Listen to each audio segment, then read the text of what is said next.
അത്താഴത്തിന്റെ നേരത്തെ നിൽക്കുമ്പോ പരമാവധി ഇസ്തിഗ്ഫാർ ചൊല്ലിക്കോളൂ.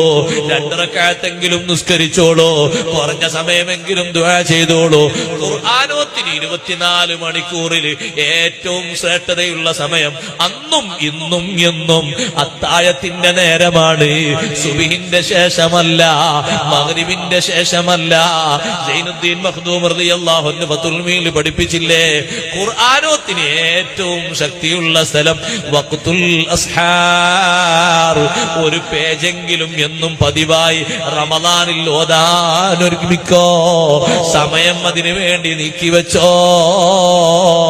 നാവിലേക്ക് കാരക്ക വെക്കുമ്പോ ആദ്യമായി നിന്റെ വായിലൂടെ ഉള്ളിലേക്ക് ഉമിനീരിറങ്ങിയിട്ട് നോമ്പ് തുറക്കുന്ന സമയത്ത് എന്ത് ഖൈറാണോ നീ അല്ലാഹുവോട് ദ്വാരക്കുന്നത്, അതിന് ഉത്തരമുണ്ടെന്ന് സയ്യിദുനാ റസൂലുള്ളാഹി സ്വല്ലല്ലാഹു അലൈഹി വസല്ലം മറന്നു പോകരുത്.